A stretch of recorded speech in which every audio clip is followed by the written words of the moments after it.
Alrighty. Hey, everybody. We're live, and there's the questions. I don't know why. Can you guys see them now? Yeah, definitely. Yeah, they're usually up there. Yeah, they're usually up there, but they lag a little bit the past couple of weeks. So lots of good questions, and there will be more. So you guys, welcome. I have Hardcore here, one of my favorite duos in the OCD community for sure. So I'm going to give you guys your chance to have a little intro section right here, just kind of share a little bit about your backstory, what brings you to the OCD community, and then also what is Hardcore. I know I'm constantly telling people about the groups that you guys offer, not just for people who have OCD, but I think you also have groups for like supporters, like loved ones who have OCD. So I feel like you guys just have a lot of different things going on that people will want to know about. So thank you all for coming. Thank you guys for being here. And in the meanwhile, while I let these lovely people introduce themselves, if you guys have questions from YouTube or Facebook, feel free to get those questions in, and we will spend the next 45 minutes or so trying to answer them to the best of our ability. So welcome, guys. Thank you so much for being here. Thanks for having us. So excited to be here. Yeah, we're so happy, honored to be invited, and also honored to get to connect with this community in particular, because I feel like there can be these like special sub-communities within the OCD community, and just the opportunity, the privilege to get to chat with, hear from all of you is really exciting. Very special for us. Cool. Yeah, I guess I can sort of start by introducing myself. As you mentioned, Jenna. So my name's Allie. I'm one of the co-founders of Hardcore. I have lived experience with OCD. In fact, Maya and I actually met in residential treatment. So we have both received residential treatment for OCD. I've struggled with, honestly, like a smattering of the subtypes. So I've like really struggled a lot with magical thinking. I've struggled a ton with perfectionism, scrupulosity. Honestly, health anxiety is huge. Yeah, you name it. And I feel like I've had like a touch of all of it. So in that way, I feel like I've had kind of a somewhat diverse like OCD experience, specifically with the subtypes. I'm in recovery now. We founded Hardcore as kind of as part of our recovery and hoping to encourage other people to get in or stay in recovery with us. That was in April of 2020. So like as the world was shutting down. We are sort of excited to figure out what Hardcore is going to be like in real time now that COVID is no longer as much of a barrier as it once was. And yeah, we offer lots of kind of different resources and things like that we can get into, but I'll let Maya introduce herself before we do that. Sure. Hi, my name is Maya. I am the other co-founder of Hardcore. I too, as Ellie said, have lived experience with OCD. My main subtypes have ranged from sexual intrusive thoughts. Sexual obsessions have been probably the largest part of my OCD. Definitely the shame has been the hardest aspect of that to really manage. In addition to sexual intrusive thoughts, I've also dealt a lot with social anxiety to the point that I was pretty much mute at one point in my life. And health anxiety is another big one, but kind of like Allie, I could go through an entire list and that would probably reach nearly every subtype. So seen it all. Yeah, and I don't know what else to say. Yeah, Hardcore was really built to be kind of a community of people in recovery and just kind of uplifting people and encouraging them to embrace their quirkiness. We like to reclaim the term quirky because that often is a point where individuals with OCD are called quirky or as though they have quirks for their really life-disrupting rituals and compulsions. So we're kind of taking that back and saying, you know, like, what are our quirks in recovery? What are the things that we're doing to, you know, take our lives back? And like, ERP can be very interesting depending on, you know, what your subtype is and what your fears are. So we're really trying to kind of embrace that and uplift this recovery-oriented community. Mm-hmm. That's awesome. And I love that you guys use the word recovery because I feel like sometimes people, that's a hot topic and we get a lot of questions about that. Like, is recovery possible? What does recovery mean? What does recovery look like? And so I'm sure we'll be able to touch on some of that too. In addition to the fact that you guys are talking about how you don't just have one subtype. It's usually that you have like Ali said, kind of a smattering, which is really commonly experienced in the OCD world. So awesome. So if you guys too, if either one of you see a comment that you really want to address, then you're welcome to let me know. I don't think you can show it or like drag it to the screen like I can, but just let me know and I can try to grab it for you. I like this one. I think a lot of people can maybe relate to this one. So I feel so on edge and I have anxiety and I'm worrying because I can't figure out what I said or did wrong. Any tips for when you have bad anxiety? I think there might be a typo, but it seems like this person is just feeling anxious for kind of no reason and then is trying to figure out mentally or behaviorally like, well, what's the source of this anxiety? What happened? Why do I feel the way that I feel? And so without knowing all the context in during Hollow, it does seem like that's probably what is happening, right? Like you just kind of situationally feel anxious. I'm on edge and I have these physiological sensations of anxiety. I just feel this like feeling of dread or like, what did I do? And that can feel really scary. And I think those things are normal every once in a while, right? Like a lot of us do feel off sometimes. We have these intrusive kind of experiences, which can come in the form of these intrusive feelings that feel off. And typically the experience is that we can just kind of experience those things. They're uncomfortable, but we move on with our day. But with OCD, we tend to misinterpret those feelings as somehow being significant. Like, oh, I feel this way. I feel this feeling of dread that usually is associated with me having done something awful. That must mean that I have done something awful. OCD can often mistake feelings for facts, and that's just not true. Sometimes you just feel that way and there's no explanation for it. And so while it feels probably very irresponsible or very wrong or like you're missing something, I would 100% encourage you to try not to go back and review, try not to seek out information about what you did, try not to seek that information out from other people or like in your own head, and try to just allow that uncertainty, allow that lack of conclusion to be there, and know that feelings aren't facts and OCD lies all the time when it comes to that stuff. Do either of you have anything additional to add? I can definitely relate to this. I will say, like, with my social anxiety, I'm constantly worrying if I said or did something wrong and hurting a friend or whatnot as a result. And so that's a frequent obsession that I deal with. And do I have any tips based on that? Honestly, it sucks, but like sitting with maybe the uncertainty here is kind of the key of like, maybe I did say something hurtful. Maybe I did do something wrong. And I don't know, kind of spending my time going through and mentally reviewing all the things that I did and said is not really going to be beneficial for my time and like honoring my values. So maybe I did something wrong. I don't know. I'm not going to spend my time trying to figure that out. I'm going to move forward. Mm-hmm. Yeah, I was just going to reinforce that because I think like we at Hardquark in general, like we really tend to be very like values oriented, values based. And for me, like I know in recovery, I've experienced that as like almost using my values as an anchor. So when I'm feeling extremely overwhelmed, like talking about, SUDs or subjective units of distress at like 90 to 100, if I'm feeling like I am having a panic attack or somewhere in that kind of area, then what I'm using to sort of ground me, to anchor me is my value. And that really helps me to like stay or remind me of like why I'm doing ERP.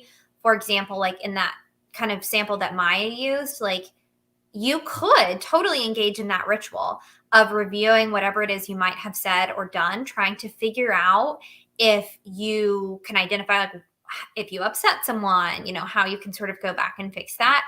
You could absolutely do that, but you're choosing not to. If you're choosing to move forward, there's a reason, right? Because it's not easy. So finding that reason, reminding yourself, like, as Maia said, this is not how I want to spend my time. Right now, I want to spend my time being with my friends, being mindful, being present, engaging in homework, engaging in actual work, whatever that is for you. I think that is like really a good anchor to focus on. Mm-hmm.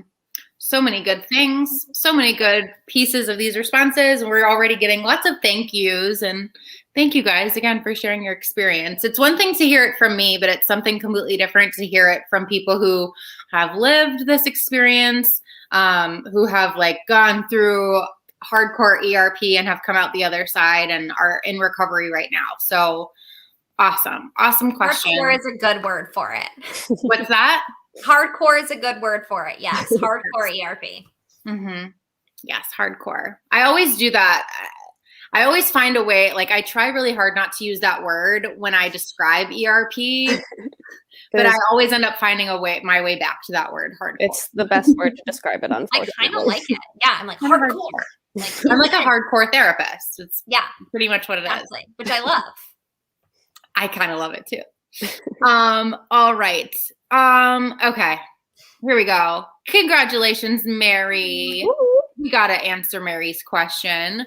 My boyfriend just proposed to me on Saturday and I said yes. He's amazing and I love him very much. But now that he proposed, I'm starting to doubt my feelings for him. I'm blaming it on OCD. Any tips?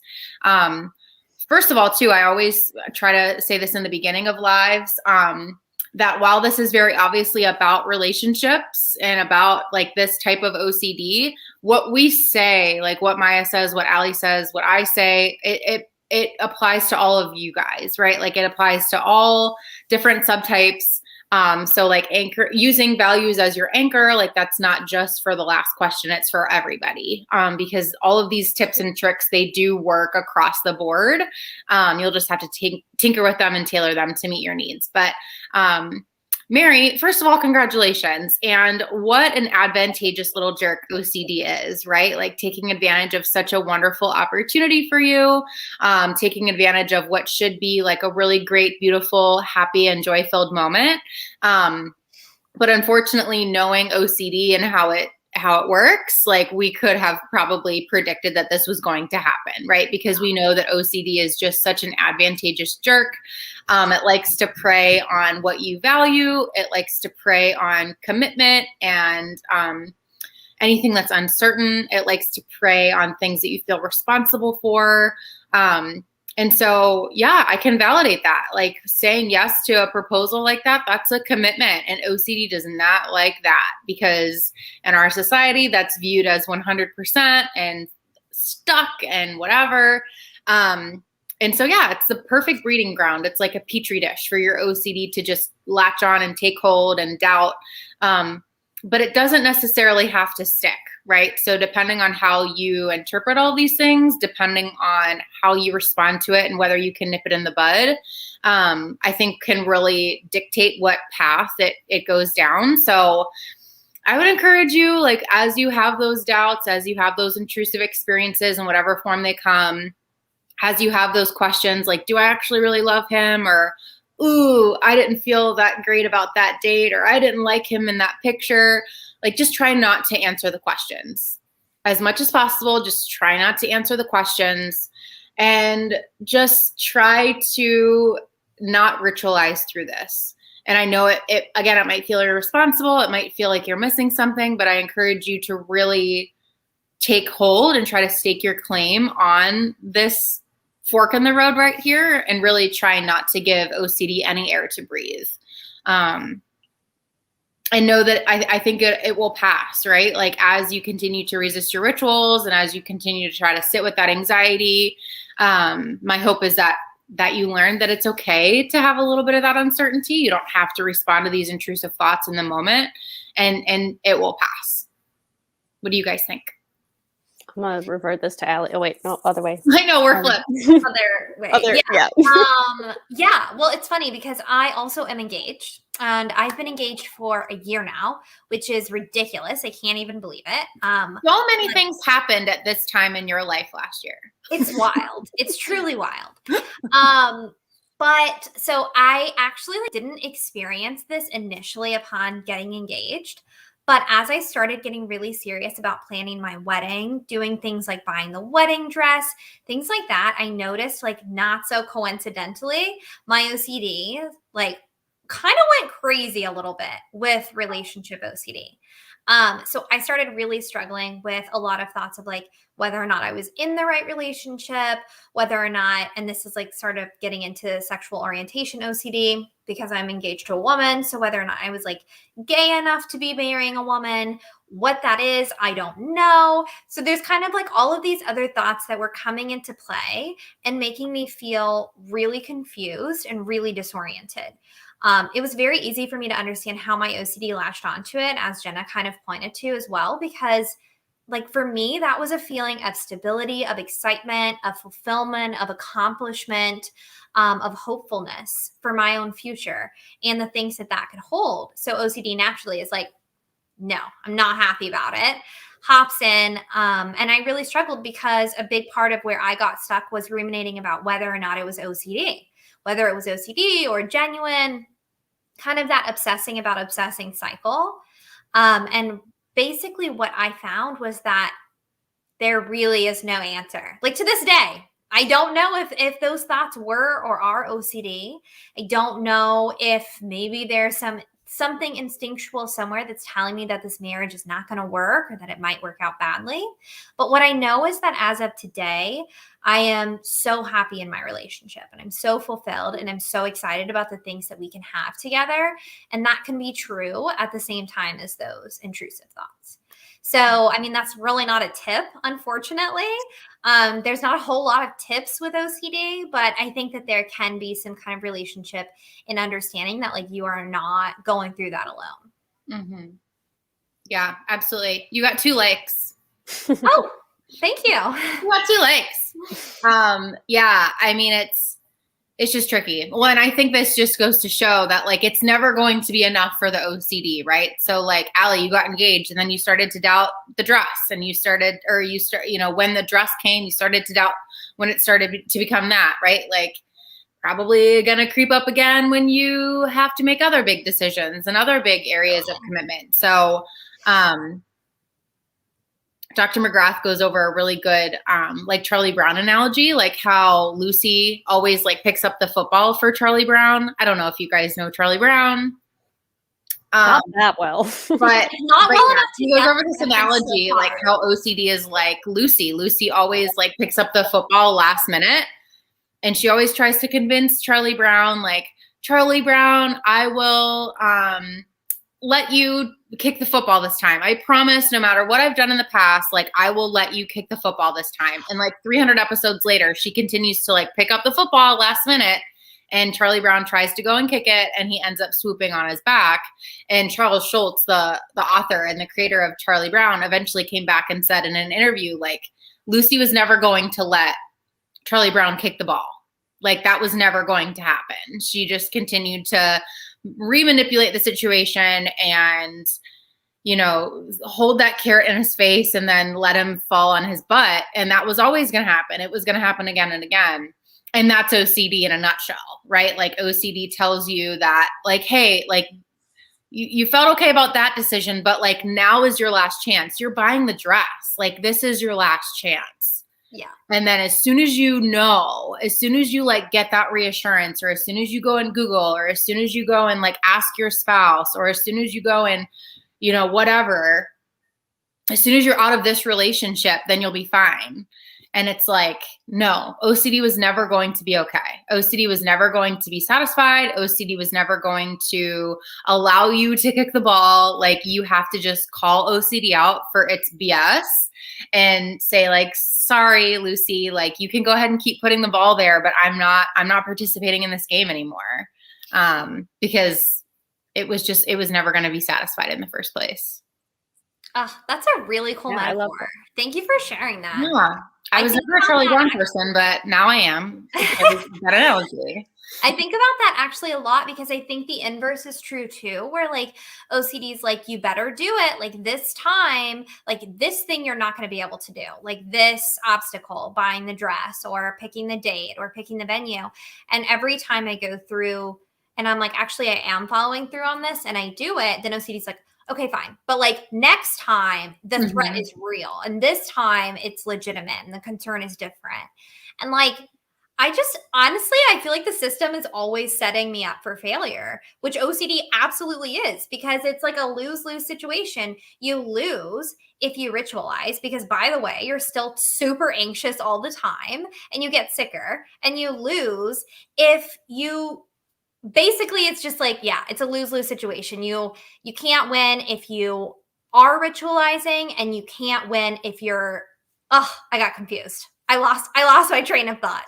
Well, you're saying that it works in the opposite direction, right? So like if OCD is holding the carrot in your face of like, well, if you just do this ritual, then you'll feel better. But it also does it in the opposite direction where you're like, no, this is the threat. And it's like, you were never telling the truth. Like you just can't use it as a guide. You can't use it as a guide. Thank you for like putting my jumble of words into the English language. I appreciate that.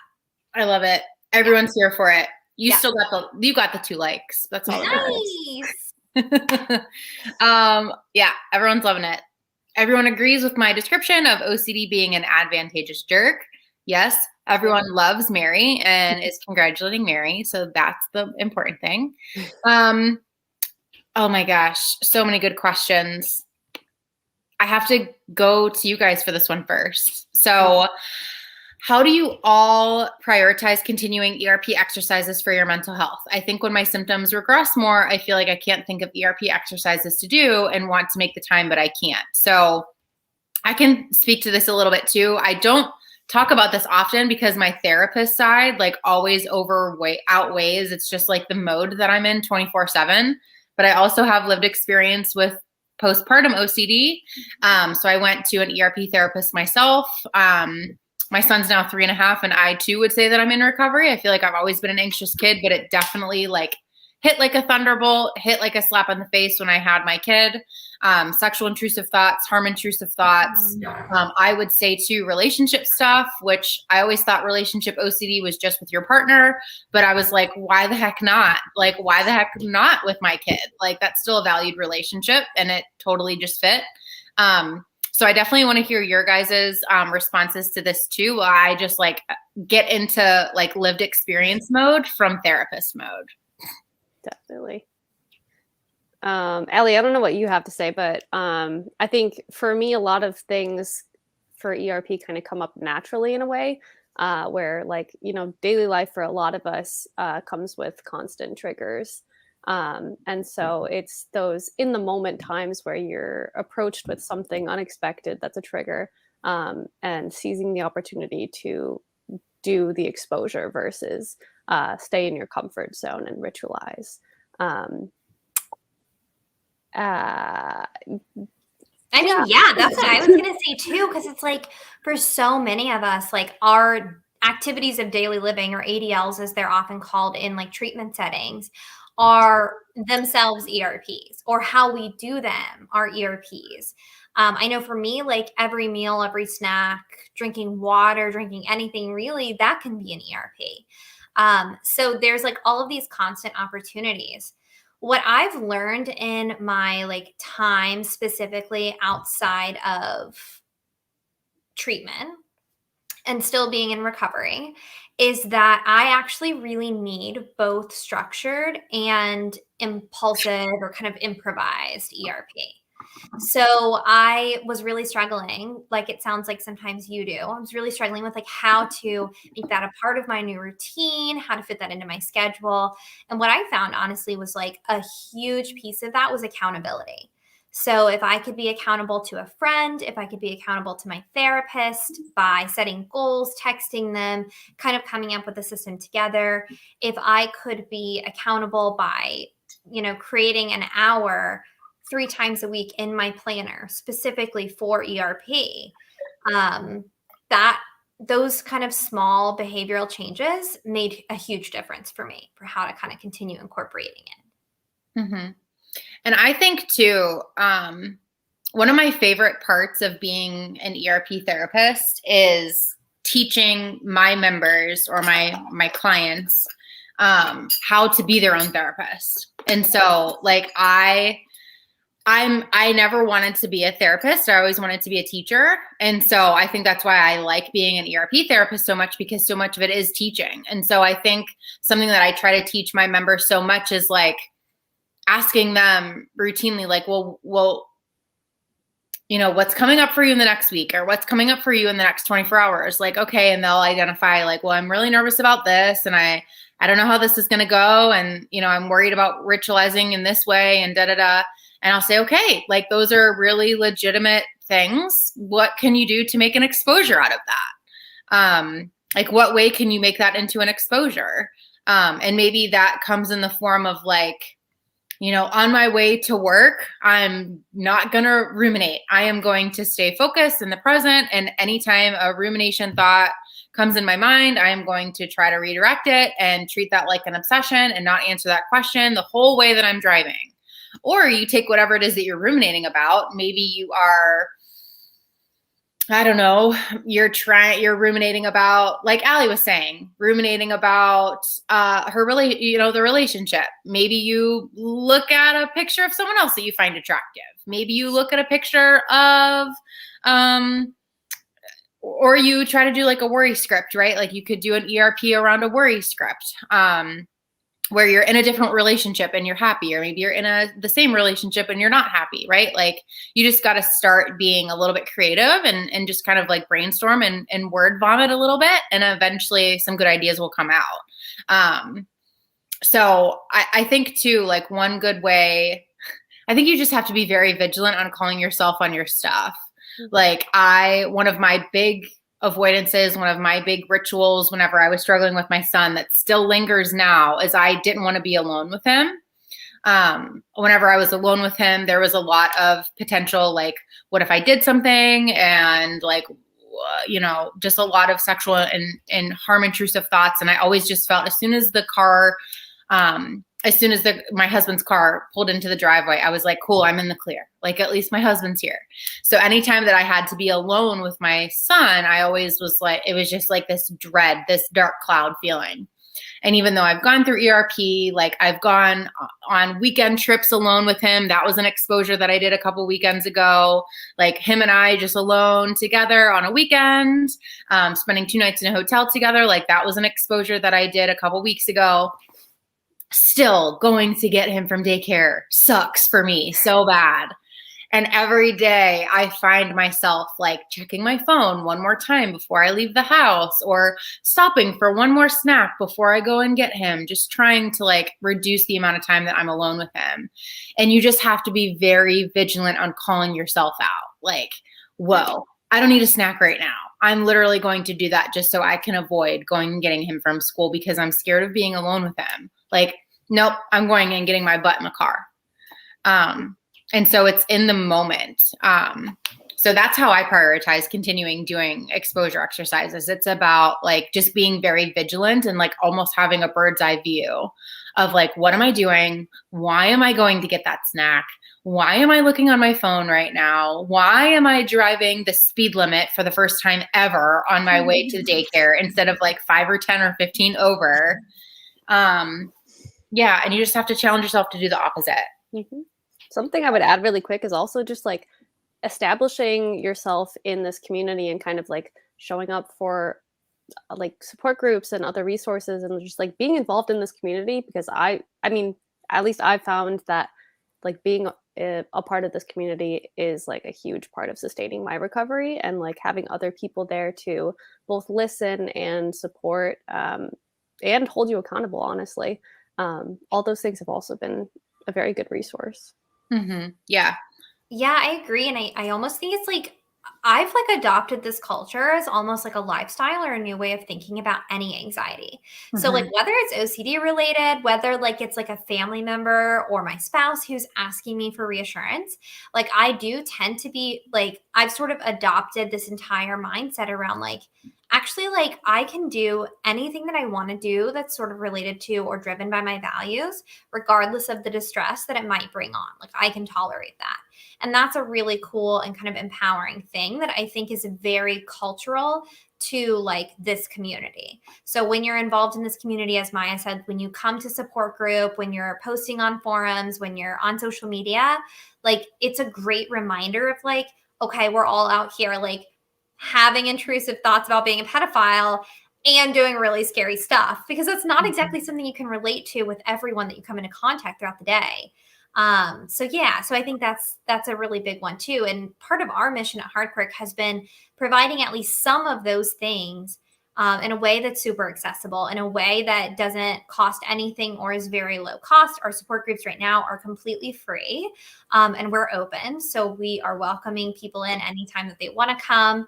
And really, like, we've tried to like build that community so that we can expand it and all feel that sense of closeness with each other. Obviously, like, we're so happy to have any of you be a part of that. We're happy that Jenna's a part of it now. Yeah, that's so cool. And like, I used to work in residential, and one thing that I miss like witnessing in residential was how everyone there who was struggling helped each other in ways that like the therapist couldn't do. Like, I would have all this expertise and I would have all the analogies and all the things to say, and I would sit there doing the exposures with them, but like I didn't at the time have that experience, and not that I could share that wholeheartedly in session or whatever anyway, but like, my goodness, like the fact that like just solidarity, there's such power in being able to know that you're not alone and that other people have these thoughts. And so we are getting a lot of questions about Hardquark. So Hardquark, how can I find it? How do we join the support group? So let's take a little intermission. Do you want to we'll do it again at the end, but if you guys want to just go really quick about more about the groups and how to access them. Of course. Yes. So you're absolutely right, Pamela. Well, yes, it's Hardquark. I wish there was like a place I could type it out for you to make it a little bit clearer. I'll get the link. Sweet. Thank you. We were talking about hardcore earlier in the session, which is probably one of the reasons why it was so confusing. But yeah, so Hardquark is right now, Maia and I have, again, something we talked about at the beginning, founded this. It's a nonprofit organization. We thank you for the link. Super helpful. We currently have a website where we have like a forum. People are kind of consistently posting in that forum to get feedback from others and to answer other people's questions. So we're hoping like that's a way to sort of like almost mimic that, as Jenna was referring to, residential experience of being able to relate to people, being able to help each other out based on the wisdom of your lived experience. We have the support groups right now. So we're not just doing support groups for those with lived experience of OCD, but we're also hosting support groups on every alternating Thursday for your loved ones, your family, your friends, really anyone who wants to learn about OCD. Because I think we really believe in destigmatizing OCD, and that's a big part of recovery and just engaging in that kind of recovery community. Excuse me. And those are completely free of charge right now. You can find the information to sort of log on to those on our website, on our events calendar, on our Instagram bio. And we also tend to send out newsletters or emails with the link as well. So if you go on our website and you become a member and be sure that we get your email, then we can send you those and you can click directly from there every Thursday at 8 p.m. Eastern Standard Time. Awesome. And I've been on your website a little bit, but like, you guys are so talented. It's literally all Maia. It's 110% Maia. What part are you talking about? I mean, like, like, your branding is amazing. And like, I love that, like, it in and of itself is a little bit quirky. Like, it's very perfect. Like, it's really good. All very intentional. Want to kind of be creative and embrace that aspect of like, people with OCD have very creative minds. So why not use that to our advantage and kind of branding around them? So 100%. Yeah.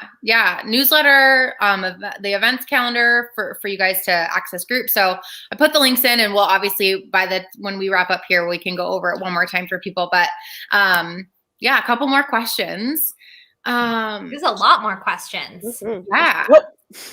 Oh my goodness. I always like to answer these questions for anyone who's kind of starting ERP soon. We'll try to go quick. We'll try to answer some rapid fire questions here.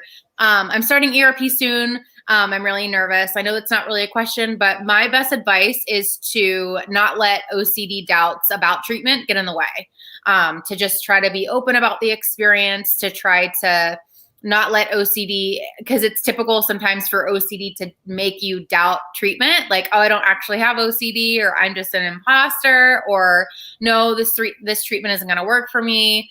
Can come in a lot of different forms, but try to just expect that, if you witness it and you experience that, just treat that like an obsession and try to just stay open. Try to, and lean on these wonderful communities like our support groups, the hard work support groups. Lean on people in the support groups if you need some additional support like that. What other advice or encouragement do you guys have for people who are starting ERP? Yeah, I mean, I think that was actually really helpful. I know for me, like, I would have loved to have heard this whenever I was in that position in my recovery, but like, literally everyone, okay, maybe not literally, most people feel like they cannot do it. Most people have those ERPs or those obsessions or those fears that they're like, I cannot challenge this, right? Like, I certainly felt that way. I was like, 5,000%, I will never do this. I don't even care. And look at you, no. I know, right? And like being able to appreciate that, like I was able to and willing to take it one day at a time and sometimes 1 hour at a time, one ERP session at a time, and focus on and be mindful and present in whatever it was that I was doing. And there's just so many pieces of ERP and tolerating distress that are generalizable, right? Like you learn how to practice these skills and then you can apply them to all these different things. There's just a lot of potential that it's hard to even comprehend at this point. So there has to be like that little tiny bit of trust or even just the desire to get better to kind of push you through that, I think. Mm-hmm. Yeah. And I would say just definitely bring that anxiety and nervousness with you. Like these are the things that we're targeting. And the quicker you're able to sit with that anxiety and allow it to be there and still move forward and try things out anyway, that's going to get you really far.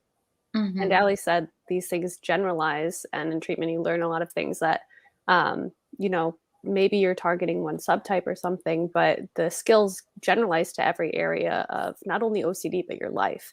And I think that's a really powerful tool that has continued to be useful for myself, and I feel like that has actually been the most important aspect of my recovery. So hang in there. And it totally makes sense that you're feeling nervous. That's and keep us all posted. Yeah. Like whether that's on social media or on the website, like however, like keep us posted because we love to hear about people going through these hard things. Like it's helpful for Maia and I too, like to know that we're not alone. Like that's a big part of what drove us to do this with Hard Work.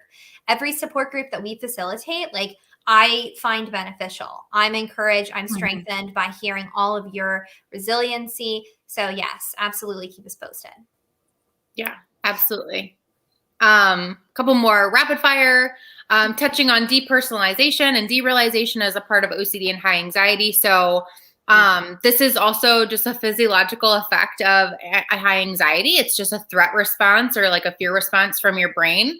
And it's different for everybody. So sometimes people experience it, sometimes they don't. But it usually is experienced with high levels of panic or high levels of anxiety. So it's that experience of like that things don't feel real, or you're kind of like looking at yourself in the mirror, but you don't feel like it's you, or like that your body parts aren't you.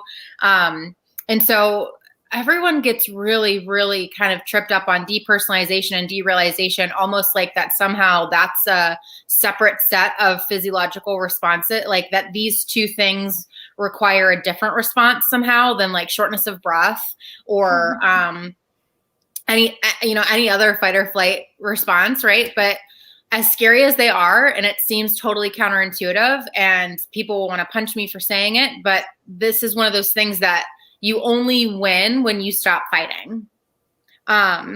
And so a lot of our experiences are when we start to, feel these things, we then start to misinterpret them as like, oh my gosh, it's happening again. Oh my gosh, what's going on? Oh my gosh, am I going crazy? Oh my gosh, what's happening? And that interpretation creates more of those sensations. And then you start to get more freaked out by that. And so you can really easily work yourself up into a panic.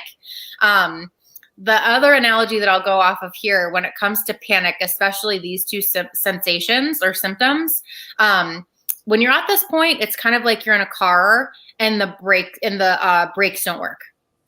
So you're in a car and it's like going 80 miles an hour and you need that sucker to slow down, right? Like we're really panicking and you are needing that body to slow down.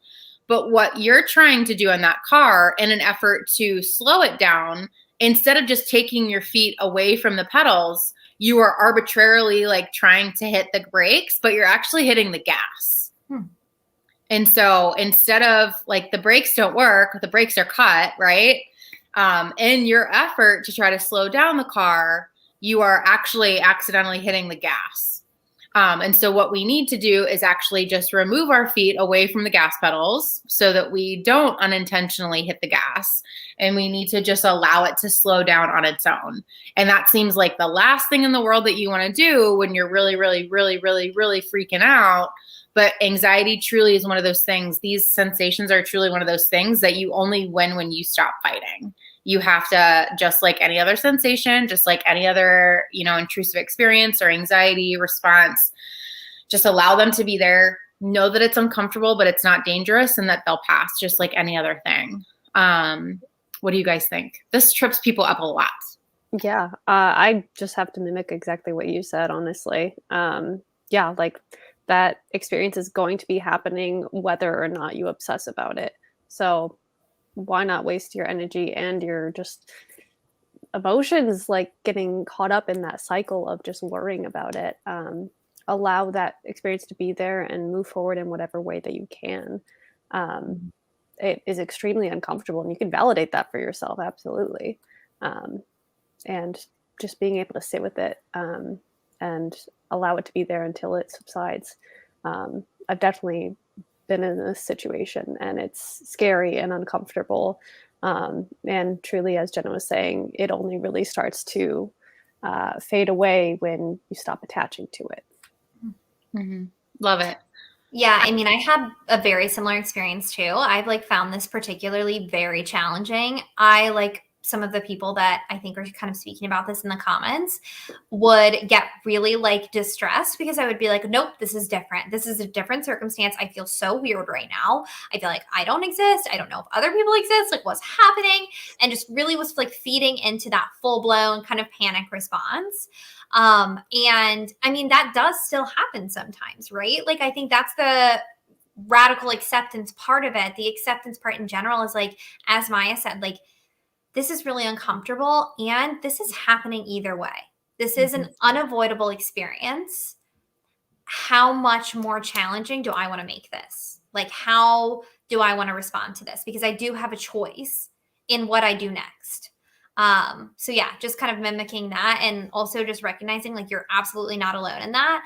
It's a very unsettling experience when that happens. And I think that I love that you said that, Maia, because I don't think that that's too different from anything else in this ERP world, right? Like, yeah, like those anxiety provoking those anxiety related sensations are going to either be there whether you obsess about them or not. It's the same with like the doubt in relationships. It's the same about sexual intrusive thoughts. It's the same about my anxiety about my son, right? Like those things are going to be there whether I obsess over them or not. Like I'm never going to be able to be 100% sure that something horrible or horrific won't happen to my son on my dime. And like that I'm going to have to rush him to the hospital all by myself. And oh my gosh, what if I can't handle, like that might happen. Whether I obsess over that or not, that could happen. For a long time, I got hung up over like, if we only had one child, what if he died? And like, I didn't have any other children. Like, regardless of whether I obsess over that or not, that could happen. Whether I have 18 more kids, he could die. They could all die. And I love that because it's not just related to like depersonalization or derealization. It's like, these things are there. Like uncertainty is there. Anxiety is there. We have intrusive thoughts. It's a normal human universal experience. These things are going to be there. It's just a matter of like, how much worse are we willing to make them? I love that. As a side note, I love that your OCD was like, okay, you'll be less sad about your kid dying if you just have more kids. Your OCD was like, I have a solution for you. As though somehow, and then I was like, well, what kind of person are you to only want to have another kid as like a safety blanket and like a plan B? And I'm like, I can't win. I can't win. Yeah. This is so obsessive and compulsive. It's awful. Right. But then I had a ceremonious, garage sale. Some of you might have seen it on my Instagram. I got rid of all the baby stuff. I got rid of all the kids stuff because that was my ode to maybe my son. It's on my highlights on my Instagram because it was epic. And it was like, I'm not just getting rid of my son's stuff. Like, I'm getting rid of my inability to cope with that doubt that he might die because he might die. And so, yeah, I just got rid of all of it. And it's harmonious indeed. That's cute. Yeah. I'm watching that later. Inspiration. Yeah, it's on my highlights. It's on my highlights. I'm looking at it. Yeah.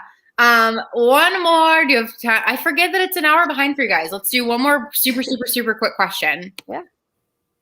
How can you resist compulsions when having an anxious thought to make them go away or having to ask for reassurance? I'd like to know more about the phrase, the more you resist, the more it persists. So really quick, basically, as long as you act as though something is threatening, your brain is going to try to protect you from it. So by doing these compulsions, you're basically sending the signal to your brain, threat. And so you basically, there's so much that I could go into here, trying to like boil down all my psychoeducation to like 2 or 3 sentences. But essentially you are treating that thing and giving your brain the message that this is scary. Good thing you did that compulsion because otherwise something bad would have happened. It's a negative reinforcement. And so yeah, it works via negative reinforcement. You take away you do the compulsion and that takes away the unpleasant sensation of anxiety. And so you feel the need to have to do that again. It's the same reason why we hit the snooze button in the morning. We hit the snooze button because it negatively reinforces us to continue hit the snooze button because by us hitting the snooze button, it eliminates the uncomfortable and obnoxious sound of the alarm. It's very reinforcing. So we need to just break that cycle as much as possible. What do you guys think? Allie, go ahead. I love it. I mean, I also really am into the snoozing as well, because I think that's like something that all people relate to, not just those with OCD. Like everyone knows what that's like to like have an uncomfortable experience, especially like that of an emotionally uncomfortable experience, and just like want that to go away and become desperate. With the more emotional it becomes or the more challenging it becomes, the more desperate you become in trying to like sort of make that go away. And this really relates to like what we were talking about last, right? Like there is the natural pain of human experience. We all go through that. We all experience anxiety to some extent. We all experience intrusive thoughts to some extent, or thoughts that we have that are strange or disturbing in nature. But we with OCD tend to get really stuck on them. And a lot of that experience a lot of the disordered experience is like our interpretation, our replies to those thoughts, how we're engaging those thoughts. So how can you resist? It's like such a horrible answer, but it's kind of like you just do. Like you just have to stop doing the rituals. And sometimes you have to almost put the cart before the horse, like kind of thinking like fake it till you make it. Like you might feel like you can't do it, and choosing to sort of engage in that behaviorally anyway, and then being willing to find out what happens. Mm-hmm. I think about it like if you had a dog phobia, if you were bit by a dog and you are afraid of dogs because you had this misinterpretation that all dogs were bad and that all dogs are threatening. You're walking down the street one day and you are met with someone walking their dog. You have that threat response of, oh my gosh, that dog's going to bite me. Dogs are bad, da, da, da. You ritualize by avoiding, right? Like you go to the opposite side of the sidewalk. And in that moment, it leads to temporary relief because you're no longer going to be bit by that dog, right then and there necessarily. But you've just made that next time that you see a dog that much scarier because you've just, again, like your brain just registered, dogs must be bad because otherwise every sunset wouldn't have gone to the other side of the street. So therefore, next time I see a dog, I'm going to have to make sure every sunset avoids dogs even more. I'm going to have to make sure that they cross the street even faster. I'm going to have to make sure that they don't even leave their house, right? And that's how things can kind of snowball and generalize and get so out of control. But meanwhile, you're not allowing yourself to practice the other multiple scenarios that could have happened and probably would have happened. That the dog would have been super cool and chill and nice. B, that the dog wouldn't have given two craps, right? Like that the dog would have just like sniffed you and walked away. You're only ever, by doing compulsions, by avoiding whatever, you're only giving life to the worst case scenario when it didn't actually even happen. And you're totally robbing yourself of the opportunity to learn all the other things that could have happened instead. So the more you resist that dog, the more that fear of dogs is going to persist. Mm-hmm. So yeah. We got a couple questions about like, are these recorded? I wish I could have recorded that and sent it to my family. So these are all recorded. They live forever on our YouTube channel and our Facebook page. So I believe as soon as we're finished, they'll kind of be up there and ready to go. You guys are welcome to share, go back and, do whatever it is that you got to do. And so Allie and Maya aren't going anywhere though. They're going to be back for the next couple of Mondays. So they'll be back and I'm not supposed to be here, but I kind of want to be here. I think I'll probably You're welcome. come on. Sure. I really had fun with you guys. So yeah, thank you guys again for being here. Why don't you tell them really quickly, there are links in the chat, but why don't you tell them one more time, kind of like what Hardquark offers, all that good stuff, and we'll call it a night. Absolutely. I'm like rapid fire. Hardquark has free support groups, both for those experiencing OCD, but also for your friends, family, and loved ones, to help them kind of in their support of you, help them practice coping skills, and in general, just like trying to spread information. We're really trying to sort of eradicate that stigma. A lot of ways we do that is like Intrusive Thought Thursdays that you can find on our Instagram. We also have Said Sundays, which is more of like a community-based ERP. We have some options on our website as well to post in the forum and reply to like other people, as we talked about. And in general, we're always trying to like uplift creative people as part of the community as well. Because Maya was speaking earlier about how creativity and brilliance is just such a common part of this community. So we want the opportunity to create a platform for all of you as well. Maya, did I miss anything? I mean, I feel like there's like never ending things that we're doing with Hardquark, but definitely check out our online presence on Instagram. We are at Hardquark. Like Ellie said, we do Intrusive Thought Thursdays, which are super fun. We've got people sharing all the intrusive thoughts. So if you see one that you've had before, like that's always a great experience to see. You're like, oh, that's the exact same intrusive thought that I had this week. Mm-hmm. And suddenly you don't feel crazy anymore. Suddenly you're like, whoa. Yeah, it reduces the stigma for everyone. And like, we're like, oh, all right, we all have these thoughts. Cool. I can move forward now. Brains are just weird. Indeed. Yeah. Yeah, absolutely. And we always keep people updated through social media, as well as for anyone who goes to our website and becomes a member, totally free. That will just allow you to get all of our emails and updates. So. Awesome. Well, thank you guys. Like I said, they'll be back for the next couple of Mondays. So I'm super excited to have them. I know you guys are going to just love them and their feedback for the upcoming weeks. So you'll probably see me too, because I had so much fun. But yeah, thank you guys. We're back tomorrow, Wednesday, Thursday. So keep coming back for the webinars. Keep getting your questions answered.